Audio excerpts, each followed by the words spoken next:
The U.S. joined the conflict in Iran after attacking 3 of the country's nuclear sites over the weekend. The B-52 or the B-2 bombers that struck those targets returned to an Air Force base in Missouri yesterday, having completed their mission. As for the next step in the conflict, it is an unknown right now. Action News reporter Catherine Scott is live in the Satellite Center with the latest. Good morning, Catherine. Good morning, Matt. And the Defense Secretary says this took months of planning and positioning, and now many are wondering what comes next.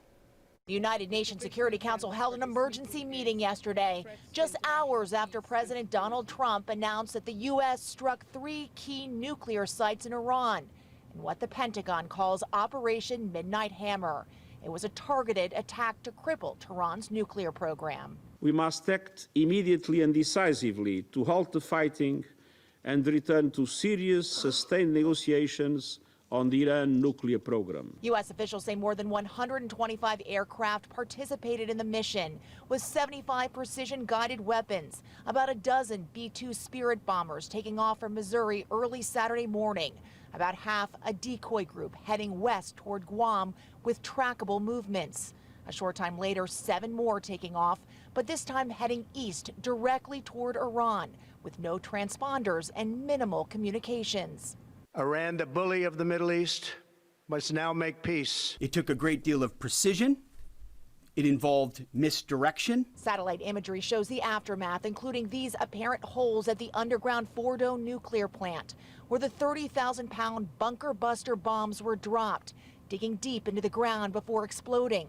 President Trump took to social media last night saying monumental damage was done, adding the biggest damage took place far below ground level.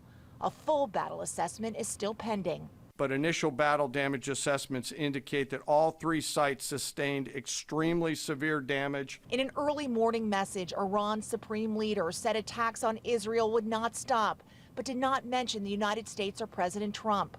The State Department issued a new worldwide caution alert, saying there's potential for demonstrations against U.S. citizens and interests abroad.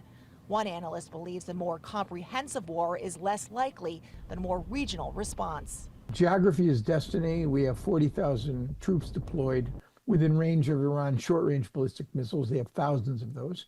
2,500 troops in Iraq, probably less than 1,000 in Syria. They're vulnerable. And today the president is scheduled to meet with his national security team in the Oval Office. We're live from the Satellite Center. Catherine Scott, Channel 6 Action News. All right, Catherine, thank you. And the price that you pay at the gas pump could go up after the U.S. struck Iran over the weekend. Analysts worry that Tehran could retaliate by disrupting the flow of oil through the critical Strait of Hormuz. Now, oil prices jumped, but since nearly leveled.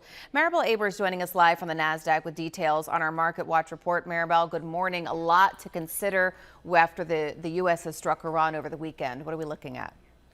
Good morning, Alana. Well, the oil market is in a sort of a wait-and-see mode following the U.S. bombings of Iran's nuclear sites. If Iran were to attempt to close the Straits of Hormuz, oil prices could soar to near $100 a barrel, according to analysts. The strait is a critical passageway with about 20 million barrels of oil a day passing through it. That's 20% of global consumption, according to the Energy Information Administration. Right now, the U.S. benchmark West Texas Intermediate crude looks to be up about almost 0.5% at $74.25 a barrel. Wall Street is also watching for Iran's reaction to this weekend's U.S. airstrikes. After falling early on, stock futures have been kind of choppy in overnight trading. Right now, it looks like they're up. Dow futures up 47, S&P futures up 12, NASDAQ futures up 43 points. And that follows a mixed session for stocks on Friday as tensions in the Mideast were rising. The Dow gained 35 points, NASDAQ lost 98, and the S&P 500 was down 13.